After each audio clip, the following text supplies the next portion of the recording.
За гишүүдтэй өдрийн мэнд хүргье. Яг энэ ашигт малтамлын тухай хуультай эдийн засгийн мэргэжлийн байнгын орны гишүүд зарчмын зөрүүтэй олон саналтай байдаг. Ойлголтын зөрүүнүүд их байгаа. Нэгдсэн нийлбэр гарахгүй байгаа. Тэгэхээр яаж ч нэхэр цаана ерөөсөө нэг ирэх ашиг байна л гэж харж байгаа. Хэрвээ бид нар олон хуулийн төслийг байнгын оргоор хэлэлцдэг, асуудлыг хамтарч яриа шийдээд ард иргэдийн талд үндсүүлэлтэ нийцүүлээд асуудал явдаг. Тэр яг энэ хуультай холбоотойгоор бол олон талын мэтгэлцээнүүд үүсэж байгаа. Ойлгомжгүй байдлууд их үүсэж байгаа. Өөрөнд яг гишүүний хөндөд байгаа асуудал бол зөв бас. Энд чинь бүлэг ордгээд оюутлахад өгөөд явуулах юм. Бас зөв нэг. Бат найрамдал гишүүн бол энэ дээр бүтээн ажиллаад их хурлын тогтоол гаргуулсан. Ойлголтын ингээ зөрүү гараад байгаа байхгүй. Намтны сайд өөрийнхөө одоо засгаасаа кабинетаасаа мэрэгжлийн одоо яамныхантайгаа нийлээд хуулийн зөвлөгөөр өргөн байраа оруулаад ирсэн. Тэгэхээр ийм ойлголтын зөрүүтэй байгаа болохоор хэдүүлээ энэ дээрээс нэлээд анхаарч энэ хуулийн төсөлтөөр шаашаа хэлэлцүүлэг батлахгүй зогсоох, хойшлуулах, ойлголцох юм живсэлцлийн орон зайгаа гаргаж авсан дээр өгөх гэж нэгт бодож байна. За хоёр дахь юм бол хуулийн төсөлтэй холбоотой би урд нь эдийн засгийн байнгын орондоор бас 3 асуулт асуугаад тодорхой хариулт аваагүй. Мэргэжлийн сууж байгаа болохоор дахиад асуулт асууя. 2018 оны засгийн газрын тогтоолоор 100-аад аж ахуйн нэгжүүд ингээд хохирцсон юм байлээ. 150-аад лиценз.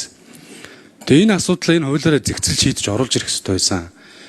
Энийг яагаад орхигдуулж байгаа? Энийг одоо хэрхэн яаж шийдвэрлэх вэ гэдэг асуултанд хариулт авмаар байна. Хоёр дахь юм нь энэ хуулийн гол зорилго байгаа. Эрэл хайгуулын ажлаа нэмэгдүүлье гэдэг. Хайгуулыг боломж олцоо байхгүй нэ гэдэг.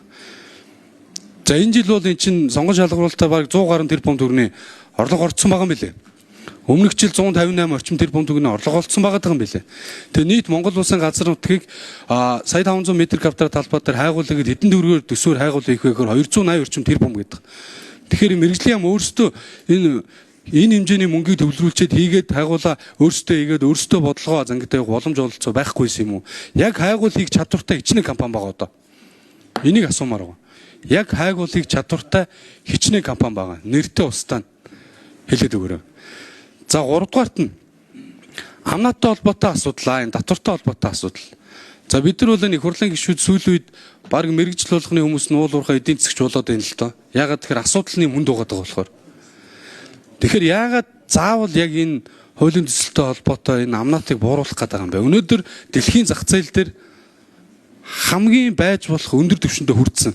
Цаашдаа дахиад 5-6 жилийн хугацаанд энэ AI буюу энэ технологийн салбар дата төвөж хөгжихэд цэсийн үн өсөх гээд байгаа маа. Тэгэхэд яагаад заавал энэ үнийг буулгах гэдэг юм энэ хуулиар? Тэр ийм үндсэн 3 асуултанд хариулт авчаад тодруулъя. За Дамжин нэм сайд хариулъя. Дамжин нэм сайдын микрофон өгье. За нэгдүгээрт сүүлийн асуултаас нэхлээд хариулаад явъя.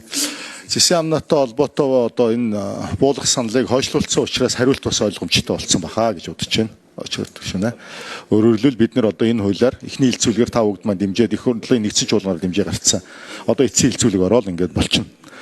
Дундуур нь одоо асуудал үүссэн учраас одоо энд бодвол одоо зарчмын зөрүүтэй санал гарахгүй бол тэгээд явчих баг. За хоёрдугаар асуудал тэр эрлийн ажил, хайгуулын ажил биш. Суур эрлийн ажил, эрэл судалгааны ажил гэж явдаг. Тэр бол зөвхөн ашигт малтмалын зорилготой хийгддэг ажил биш. Энэ бол хот байгуулалт, хөдөө аж ахуй, мал аж ахуй, аялал жуулчлал, аюулгүй байдал, тэгэл одоо гамшиг, осол гэл хөрс гэл бүгдийг судалдаг. Тэгэхээр энэ ажлыг бол бид нэр улсын төсвийн хөрөнгө оруулалтаар хийвэл дараачийн оюу толгой, таван толгойг олтол уднаа. Яагаад гэвэл намар ингээд улсын төсвөөр ярьдаг. Та бүхэн өнгөрсөн жилийн улсын төсвийг харсан. Бид үнэн очрот гишүүндээ бас баярлалаа. Яг тоог нь хэлээд өглөө. Бид нэр 100 гаруй тэрбум төгрөг төвлөрүүлчихэд хайгуул эрэл судалгааны ажил дээрээ хайгуул дээр биш. Эрэл судалгааны ажил дээрээ нэг 40 тэрбум тавиулах гэж өстө бөө юм болдог. Арай гэж тавиулсан мөнгө одоо авч чаддаггүй. Бүх мөнгө нь аваа авчдаг байхгүй. Гуугаал гүдэн шүү дээ бид тэр. Мөнгө тавиад өгөөч. Хэрвээ одоо улс ингээд энд хангалттай мөнгө тавиад өгдөг бол бид нэр одоо хувийн хвшлийнхний юмд одоо хүчийг татах гэж оролдоод байх шаардлага байхгүй. Харамсалтай тавьж өгдөг юм аа. Тэгэхээр улс болон хувийн хвшний хамтын ажиллагаагаар хийдэг энэ уулуурхаа хөгжсөн орнуудын туршлагыг хэрэгжүүлэх гэж Канада, Казахстан гэдэг энэ орнууд Орос улсын улс. Тэгэхээр энийг хий гэж байгаа. За эхний асуулт. Эхний асуулт бол ашигт малтмалын тухай хуулиар одоо нөгөө нөхөн олгуур олгох тухай асуудал байхгүй юу? Хөргөө өмнө нь одоо өгсөн байсан лицензийг нь тусгай хамгаалтанд оруулаад тэгээд одоо лицензүүдийг нь хураагаад авцсан. Тэгээд шүүхээр шийдвэр гаргаж ээж одоо олгодох юм. Тэгээд одоо шүүхийн шийдвэр 3 шатны шүүхийн шийдвэр нь эцлээ гарцсан 22 одоо лицензтэй айл байна. За энэ айлуудтай бол манай ашиг малтмлын газар хилцэл хийгээ явж байна. Одоогийн хууль эрх зүйн орчныхоо хүрээнд бол энэ асуудал шийдэгдэх бололцоотой. Дүүцүүл толбоо олох хэрэгтэй. 9-1-3 дугаар заалтаар явах боломжтой гэж үзэж байгаа. 13-аар 9-1-13. За. За.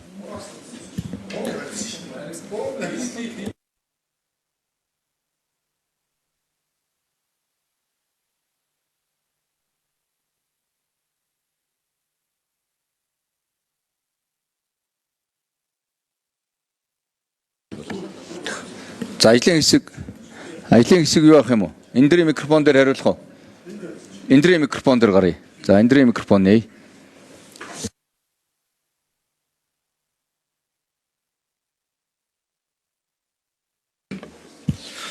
За очир утгшины асуултанд хариулъя. Ажил дээр сэлгийн амны төрийн нэмчгийн дарга ташбаруу.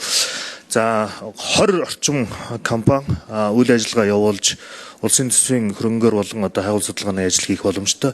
Нэг ялгаатай зүйлийг бас тодруулаад хэлэхэд бид бүхэн сонгон шалгуулалтаар явуулахдаа хуулийн хүрээнд эрдэсийн хуримтлалтай талбайд хайгуул судалгааны ажил хийх ийм одоо боломжийг олгодог. Энэ эрлийн одоо эрэл үнэлгээний ажлыг хийх толбогдлолтой цагаан талбай буюу ямар нэгэн эрдэсийн хуримтлалгүй талбай дээр хувийн хөрөнгөөр буюу одоо 280-аас 300 тэрбум төгрөгийн хөрөнгө оруулалтаар хийж энэ хувийн гишэлбэр хайгуул судалгааны ажлыг, суур судалгааны ажлыг хийх ийм одоо боломжийг олгож байгаа гэдгийг хэлье. Баярлалаа.